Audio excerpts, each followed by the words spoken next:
Technical या विषयाची माहिती घेणार. काय घेणार आहोत? टेक्निकल विषयाची माहिती. तर आपल्या प्रशालेमध्ये सन 2015 आणि 16 ला आपल्या शाळेमध्ये मल्टी स्किल आणि ऑटोमोबाईल असे दोन विषय चालू झाले. या विषयाचा फायदा तुम्हाला तुमच्या भवितव्य किंवा तुम्हाला तुमचं करिअर कसं निवडायचं यासाठी त्याची मदत होत असते. तर त्यामध्ये मल्टी स्किल हा विषय आणि ऑटोमोबाईल हा विषय आपल्या शाळेतल्या 9वी आणि 10वीच्या विद्यार्थ्यांसाठीच फक्त हा विषय आहे. जर काही विद्यार्थी 10वीला डायरेक्ट आले तर त्यांना विषय करता येणार नाही किंवा त्या विषयात ऍडमिशन घेणार नाही. तर दुसरी महत्त्वाची गोष्ट, आपण आता थोडक्यात दोन्ही विषयाची माहिती घेऊ, बरोबर. आणि या विषयामुळे आपल्या शाळेतले बरेचसे विद्यार्थी आज हिंगोलीमध्ये 40 ते 50 विद्यार्थी आपले शिकवले ते स्वतःचं व्यवसाय, स्वतःचं काम किंवा स्वतःचा घरचा उदरनिर्वाह चांगल्या पद्धतीने करत आहेत. 10 ते 12,000 रुपयाचं ते महिन्याला पैसे कमवत आहेत. का हा विषय तुम्ही शिकले नंतर तुम्हाला याचे फायदे असतील. हा विषय जिल्हा परिषद शाळेमध्ये फक्त आणि फक्त आपल्याच आहे, दुसऱ्याच शाळेचा विषय नाही. तर मल्टी स्किल म्हणजे काय? अनेक. मल्टी स्किल म्हणजे अनेक. या मल्टी स्किल विषयामध्ये खूप सारे मार्ग आहेत.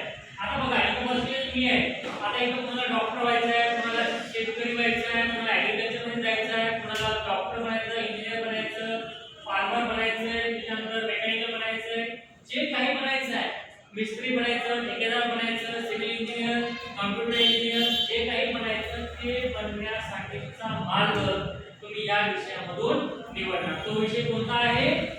Multi skill. कोणता आहे? Multi skill. आणि नंबर 2, ऑटोमोबाईल हा विषय शिकल्याच्या नंतर तुम्ही फक्त टू व्हीलर आणि फोर व्हीलरचीच माहिती घेणार. तर तुम्ही तेवढ्या फक्त मर्यादित राहणार आणि या विषयाला तुम्हाला सगळ्या गोष्टी शिकायला लागणार. पण ज्यांना इंटरेस्ट आहे किंवा काही लोकांना खूप मजा असते किंवा गाडी ओढायची, सर्व्हिसिंग करायची, त्याच्यानंतर गाडीचे प्रकार कसे असतात, टू व्हीलर आणि फोर व्हीलरचा काय फरक आहे, पेट्रोलवर कोणत्या गाड्या चालतात, डिझेलवर कोणत्या चालतात, आणि आता कोणत्या गाड्या मार्केटमध्ये चार्जिंगच्या पण आल्या, गॅसच्या पण गाड्या आहेत, आहे की नाही, सीएनजीच्या पण गाड्या आहेत ना. तसं आपण पेट्रोल भरतो तसं गॅस पण आपल्या गाडीमध्ये भरता येत असतो, बरोबर. तर अशा वेगवेगळ्या गोष्टी तुम्ही या दोन्ही टेक्निकल विषयामधून शिकणार. ज्याला जे इंटरेस्ट आहे त्यांनी त्या विषयामध्ये प्रवेश घ्यायचा, हे आपण त्याला चालू करतो. तर मल्टी स्किल या विषयाची थोडक्यात माहिती सांगतो. तुम्ही मल्टी स्किल या विषयामध्ये इलेक्ट्रॉनिकची माहिती शिकणार, नळकाम शिकणार, बांधकाम शिकणार, सुतारकाम शिकणार, त्याच्यानंतर ऍग्रीकल्चर शिकणार, हेल्थकेअर म्हणजे डॉक्टर सुद्धा शिकणार, बरोबर. त्याच्यानंतर फूड प्रोसेसिंग सुद्धा, म्हणजे नंबर ऑफ गोष्टी, खूप सारे मार्ग या ठिकाणी तुम्हाला शिकायला मिळेल. आणि प्रॅक्टिकल याच्या आपण क्षेत्र भेट ह्या सगळ्या गोष्टी आपण या ठिकाणी घेणार आहोत. बाहेर काही सर्व सुद्धा मी बोलवत असतो, तुम्हाला विजिटला मी MIDC मध्ये सुद्धा देत असतो, बरोबर.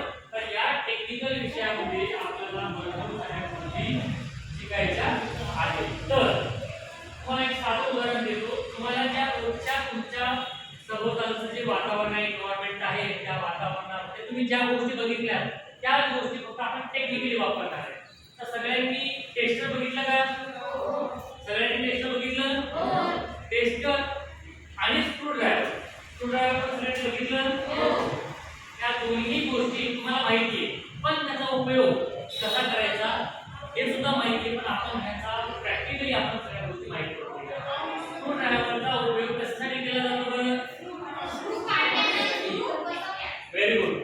स्क्रूड्रायव्हरचा उपयोग स्क्रू काढण्यासाठी किंवा स्क्रू फिट करण्यासाठी केला जातो, बरोबर. त्याच्यानंतर टेस्टर, बोर्डमध्ये लाईन आहे किंवा नाही हे चेक करण्यासाठी टेस्टरचा उपयोग करतात. आता पहिले साधे टेस्टर होते, आता डिजिटल टेस्टर पण आहे, बरोबर की नाही. जसं की साधे मोबाईल होते पहिले बटनची, आता स्क्रीन टच आहे, तसं अपडेट झालं. बघा तुम्ही म्हणता की नाही, आता मला सांगा तुम्ही सगळे, आता गावामध्ये आपण काही गोष्टी तुम्हाला गावाचं सांगतो. बघा आपण जसं की तुम्हाला एक पकड बघितली का? सगळी पकड, इलेक्ट्रॉनिक्स मध्ये पकड ही खूप महत्त्वाची गोष्ट आहे. तर लाईनमेन तर पकड असते बघा, तर आपण तिला आता पकड म्हणायचं. आता अपडेट व्हायची की नाही? जसं तुम्ही मोबाईल घेता आणि मोबाईल काही दिवसांनी नवीन घ्यायचा प्रयत्न करता, का बरं? कारण त्याच्यामध्ये एक्स्ट्रा गोष्टी ऍड झालेल्या असतात म्हणून तुम्ही नवीन घेता आपण त्या जागेवर राहायचं का तुम्ही गावातील लोक तिला पकड म्हणतात आपण काय म्हणायचं तिला कॉम्बिनेशनल प्रायव्हेट काय म्हणायचं